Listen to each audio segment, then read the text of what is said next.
Welcome back to another episode of Rameumptom Ruminations. I'm the host, Scott. Today's episode is called Doubt Your Doubts About Your Doubts. Or you can doubt those too. Just doubt everything.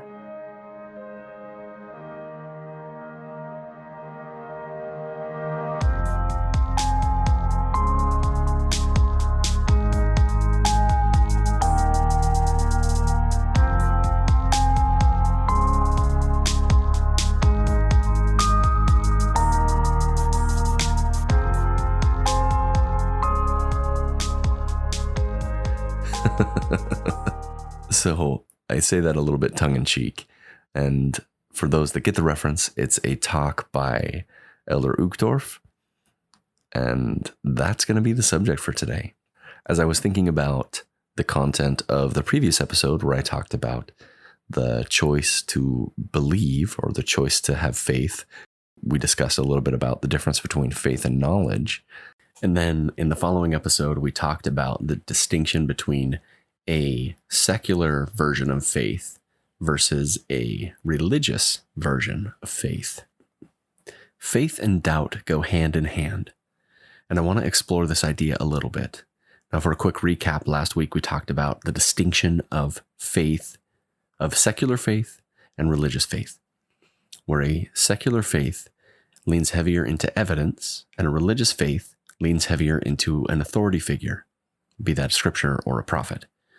Cognitive dissonance and doubt and questions, they come up when an authority figure directly contradicts what the evidence shows. So when an authority figure says that the Book of Abraham is a translation from the papyrus, but the evidence shows something different, that's where doubt comes up. That's where questions come up, when there is a discrepancy between the authority and the evidence. So what should we do when we have doubts or questions or concerns? This concept of doubt your doubts, it's fascinating to me. I tend to overthink and rethink and dwell on things for probably way too long. When I hear an idea such as doubt your doubts, I think of it and I try to apply it to other things, and I try and look at it in different ways or different aspects of our life. And I don't think that doubt your doubts is good advice.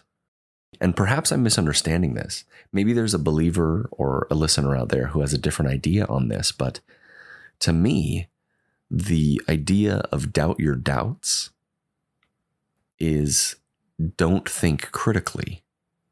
That's the concept. It's ignore the critical thinking aspect of your brain. That's the advice. And what I mean by that is this. Let's apply this concept of doubt your doubts to other aspects of our life. And I'll just do maybe two examples. Let's say you're buying a new home and you're looking through the house with your spouse and you're going through all the details of the house. And for some reason, you doubt that the house would be a good purchase. Something in the back of your mind is nagging at you that the purchase of this home is not a good idea. But we should just doubt our doubts and ignore those thoughts. So just buy the home and don't think too hard about it. Is that good advice? I mean, clearly no. That isn't to say that the home wouldn't be a good home, but if you have doubts about this being a good home to purchase, research it. That's why you have a home inspector come in and look through the house to see if there's any problems with it. That's why you should know if this home inspector is trustworthy, if it's someone who is going to find the problems. And then once the house has been inspected, once you have thought critically about it, done the research, and studied it, then you can put your doubts at ease. Let's do another example because I think this is kind of funny. And we'll do another important one. Let's say you're dating someone and you're considering marriage. And this person, your partner, has been lovely the entire time, but lately you've noticed some red flags and you doubt that this person would make a good companion for you. You should just ignore those and you should doubt your doubts, because doubting your doubts is what we do. Is that good advice? I mean, clearly it's not. Again, with the previous example, that isn't to say that this couldn't be a wonderful spouse. That isn't to say that this person is not the right person for you. It just means you should explore your feelings, find out why you feel that way, and see if there's any validity to these doubts that you have. We could take this concept to so many different things. We have, mathematically, we can look at an equation and say 1 + 1 = 2. I think I used this example last week. Sorry for reusing it. And, I doubt that it will ever not equal 2. Oh, but I should doubt my doubts. So maybe it will one time when I add it up not equal 2. Doubting your doubts is bad advice. It is advice that means don't think critically. Now, I'm going to flip this a little bit because I think that there's also an uncomfortable application of this in the opposite for a believer.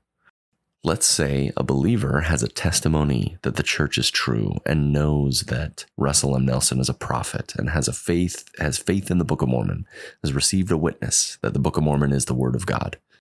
Now, this person that is sure in their faith, this person would doubt this knowledge or these feelings came from themselves.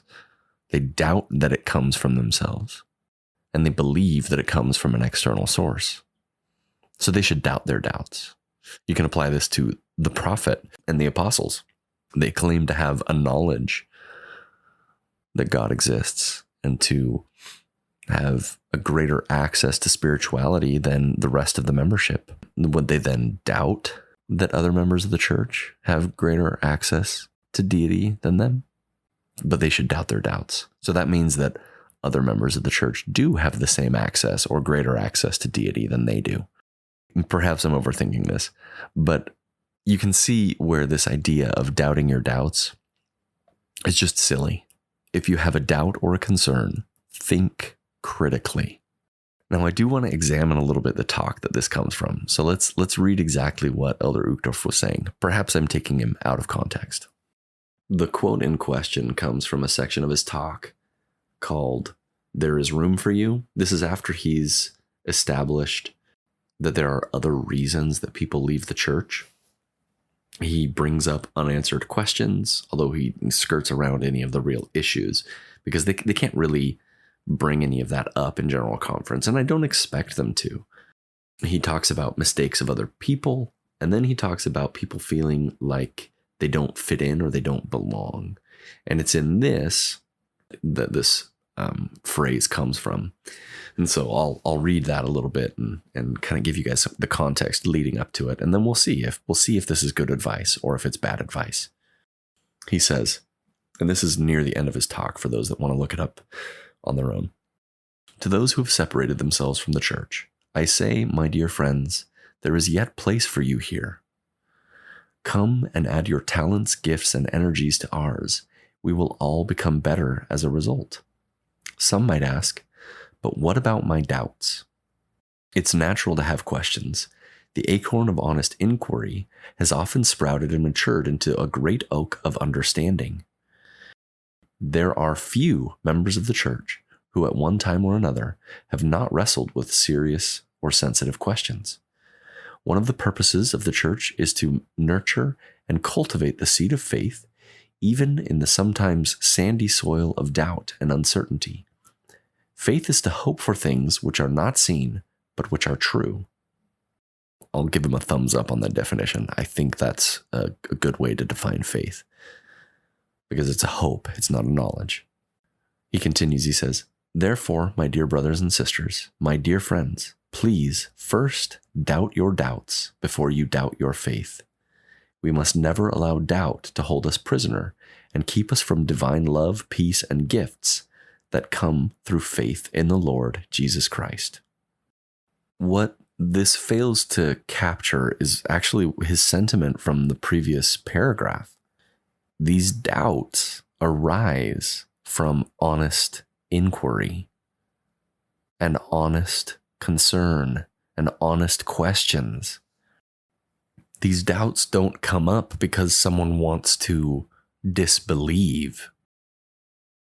In fact, the majority of those that I've spoken with, again, this is not an all-encompassing statement because I've not done a study on this, but the majority of those that I've spoken with come into a faith crisis or come into a faith deconstruction genuinely trying to restore their faith. They don't come into it with the intention of leaving the church. The beginning of faith deconstruction is honest and earnest. And for many people, the goal is not to leave. For many people, the goal is to restore their faith, not destroy it. I doubt that Joseph Smith had sexual relations with these plural wives. Why would he do that? But according to this advice here, we should doubt our doubts. I just think that this whole idea is bad advice. It's bad advice. On one hand, this talk is awesome because it's presenting more accurate reasons why people leave the church. But on the other hand, it is severely lacking, and it upholds one of the false assumptions that people leave the church because they were offended. There's a whole section of his talk where he talks about the mistakes of imperfect people and how we shouldn't let the mistakes of other people have us leave the church. The last thing I want to address in this talk is that he is proposing like a big tent version of Mormonism that some people will describe. A version of the Church of Jesus Christ of Latter-day Saints where a doubter or a non-believer would be welcome. But in my opinion, that couldn't be further from the truth. Elder Uchtdorf continues this talk, and he, right from the spot that I finished quoting, where I was citing him as saying, "Doubt your doubts before you doubt your faith," he goes on and he asks hypothetical questions that someone who left might ask. I just don't fit in. I don't think I could live up to the standards. I know a member of your church who's a hypocrite. He's citing all of these things, and then he says, "Come join with us. If these are your desires, then regardless of your circumstances, your personal history, or your strength or the strength of your testimony, there is room for you in this church. Come, join with us. In spite of our human imperfections, I am confident that you will find among the members of the church many of the finest souls this world has to offer. The Church of Jesus Christ seems to attract the kind, the caring, the honest, and the industrious." A bit of this is frustrating to me, and I'll share a little bit of my spiritual deconstruction with you to express why this is frustrating. And perhaps some of the listeners out there have had similar experiences. So I'll ask a question, and you can think about this question while I'm telling this story. Let's say you're sitting in gospel doctrine, and the teacher is speaking on a subject, and let's say they cite something from church history that you know is wrong, just absolutely did not happen the way it's presented. What would happen if you raised your hand and corrected the teacher and taught the accurate history of this event? How would the teacher respond? How would the congregation respond? How would the bishop respond? What sort of thing would happen? There are many people who have done this. What is the response when you express your doubts or express your concerns about a belief? What is the response when someone comes up before the congregation and comes out as being gay or lesbian or transgender? What's the response? Elder Uchtdorf here is trying to make the church look like a big tent organization where everyone is welcome. But that is not the reality. The way that it is practiced is not Big Tent Mormonism. The way that it is practiced is exclusionary of anyone that has a different idea or belief. Let me make a stipulation. They're exclusionary of anyone who would express these different ideas or different beliefs.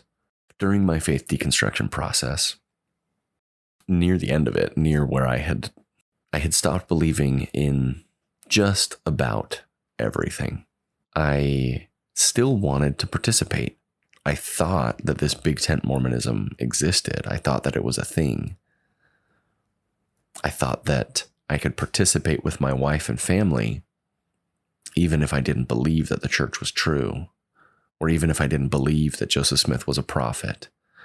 I wasn't as interested in going into the temple or paying tithing or doing any of those things, but I was fine participating and holding callings and supporting my wife in her earnest desire to attend church and use the Latter-day Saint faith as her way to interface with deity. Now, around this time, I gave a talk in church. I was asked to speak in church. I had an inkling that it would be my last talk that I ever gave. And so far, that's held up to be the case. I decided while I was preparing it that I was not going to say anything that I didn't believe. And I was not going to teach anything that I didn't believe. And luckily, they didn't really give me a subject. I was always that member of the church that if you asked him to do something, I would just do it.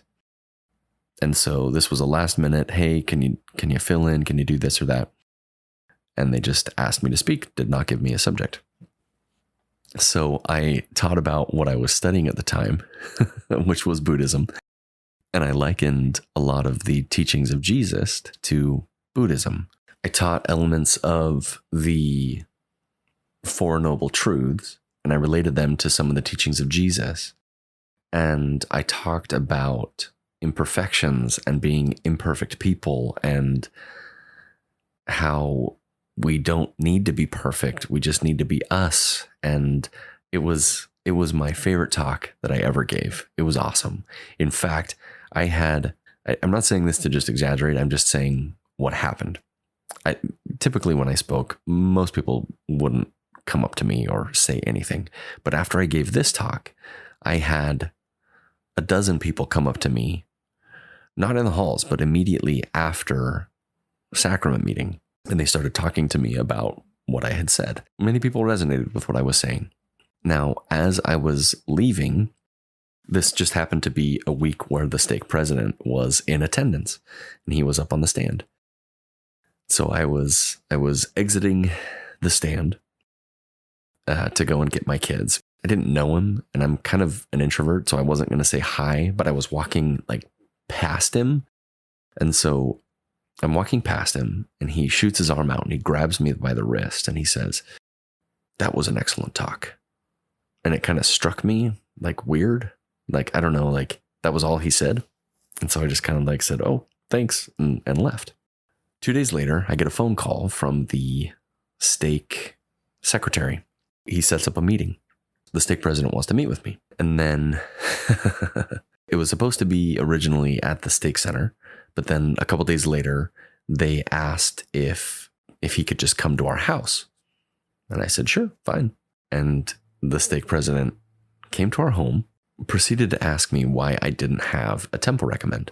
I got the impression, now I can't confirm this because I don't know for certain, but I got the impression that he wanted to extend a calling to me, but saw that I didn't have a temple recommend. So he came and he wanted to talk about that.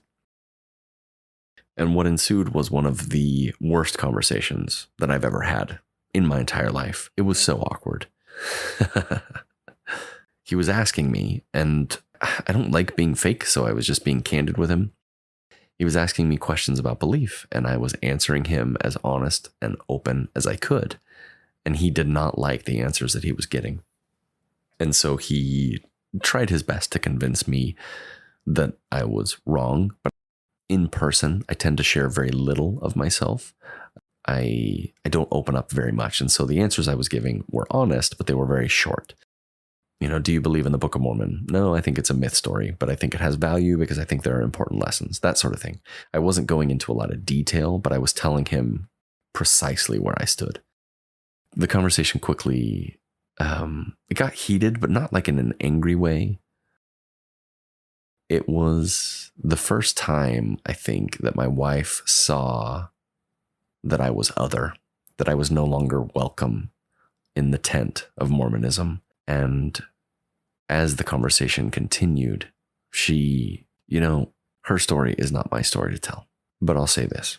She cried. She sat there crying as the stake president and I discussed the truth claims of the church. And as he left, he tried to cover. I asked him, so what did you want to talk about? Was there something else that you wanted to say? And as he left, he said, no, we just like to visit members of the stake. And then he left. It was a very awkward experience. But it clearly illustrated to me that this is not big tent Mormonism. There is not room for someone to doubt. There is not room for someone to disagree. And that was the first step of me distancing myself from the church. Because even as a disbeliever, I thought that I could attend. I thought that I could participate.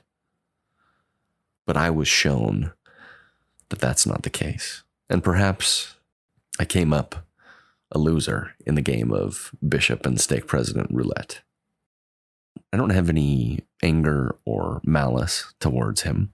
It was fine. He's doing what he believed. He's doing what he thought was right. And that's okay. That's his choice to make. But it made it clear to me that this concept of big tent Mormonism that Elder Uchtdorf is trying to talk about and encourage here is not a thing. It does not exist. I want it to. I think the church would be a much healthier organization if it did, and perhaps it will get there one day.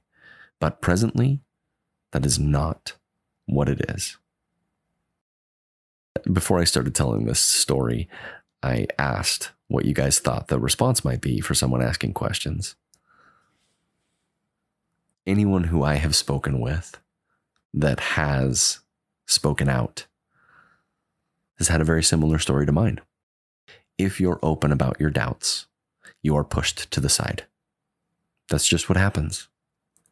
Even if you're a believer and you present the Mormonism as it really the Mormon history as it really happened, you'll get pushed to the side.